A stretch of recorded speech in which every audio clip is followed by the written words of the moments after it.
Assalamualaikum warahmatullahi wabarakatuh. Selamat pagi. Perkenalkan, nama saya Brian Molik, peserta pelatihan dasar CPNS Gelombang 3 kelas A21 kelompok 2 dari instansi Kementerian Imigrasi dan Pemasyarakatan dengan asal UPT Lapas kelas 2 Salemba.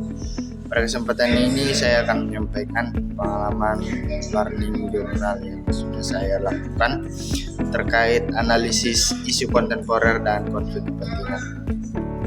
Dalam agenda pembelajaran dasar CPNS kali ini, saya sudah mempelajari materi analisis kontemporer dan konflik kepentingan melalui dua metode, yaitu yang pertama sinkronus dan asinkronus.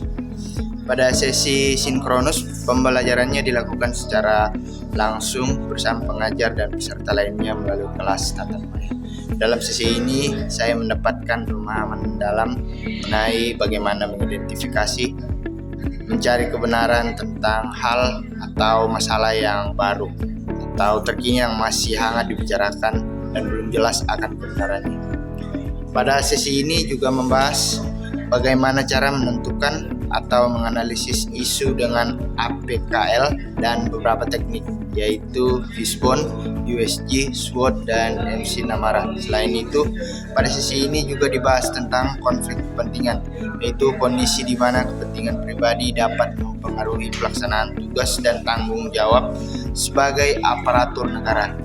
Saya memahami bahwa konflik kepentingan bisa muncul dalam berbagai bentuk seperti menerima gratifikasi, memberi perlakuan khusus pada warga binaan tertentu, atau menyalahgunakan fasilitas negara. Diskusi langsung ini membantu saya memahami pentingnya integritas dan profesional dalam menjalankan tugas dari materi yang telah saya pelajari. Saya memahami bahwa konflik kepentingan merupakan kondisi di mana seorang ASN memiliki kepentingan pribadi yang dapat mempengaruhi objektivitas dalam pengambilan keputusan. Hal ini sangat penting untuk diwaspadai karena dapat menjadi awal terjadinya praktik korupsi serta menurunkan kepercayaan masyarakat terhadap institusi pemerintahan. Dan saya juga memahami bahwa konflik kepentingan terbagi menjadi dua jenis, yaitu yang pertama konflik aktual yang sudah terjadi secara nyata, yang kedua serta konflik potensial yang dapat terjadi di masa depan. Oleh karena itu, sebagai CPNS saya dituntut untuk mampu mengenal dan menghindari kedua bentuk konflik tersebut. Selain itu, saya mempelajari mengenai isu kontemporer, yaitu berbagai permasalahan yang sedang berkembang dan menjadi perhatian publik seperti korupsi, penyalahgunaan wewenang, hoax, cybercrime, dan perundingan. Dalam materi ini pun saya juga memahami bahwa isu kontemporer terbagi menjadi 3 kategori, yaitu currency, emerging issue, dan potential issue. Pemahaman ini membantu saya untuk lebih peka terhadap kondisi lingkungan serta mampu melihat potensi permasalahan sejak dini.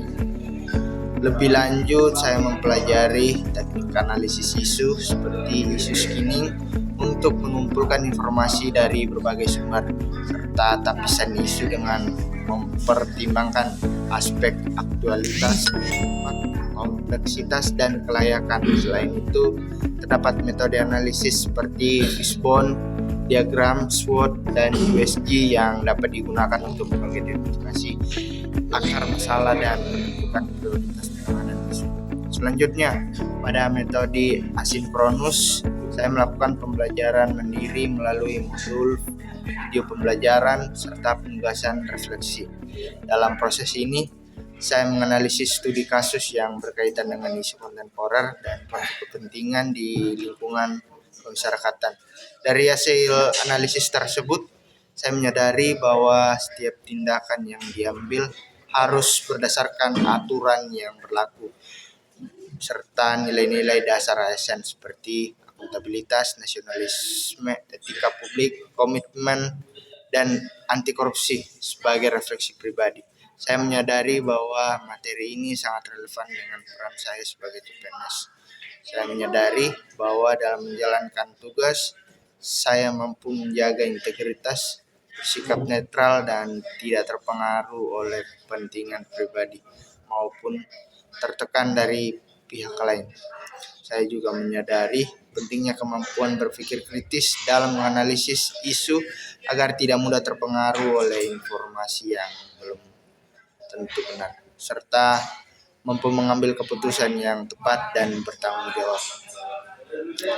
Kedepan, saya berkomitmen untuk menerapkan nilai-nilai tersebut dalam pelaksanaan tugas sebagai ASN dengan cara menjaga integritas, menghindari konflik kepentingan, serta meningkatkan kemampuan dalam menganalisis isu secara objektif dan profesional. Demikian learning journal yang saya dapat sampaikan. Terima kasih atas perhatian Bapak Ibu. Assalamualaikum warahmatullahi wabarakatuh.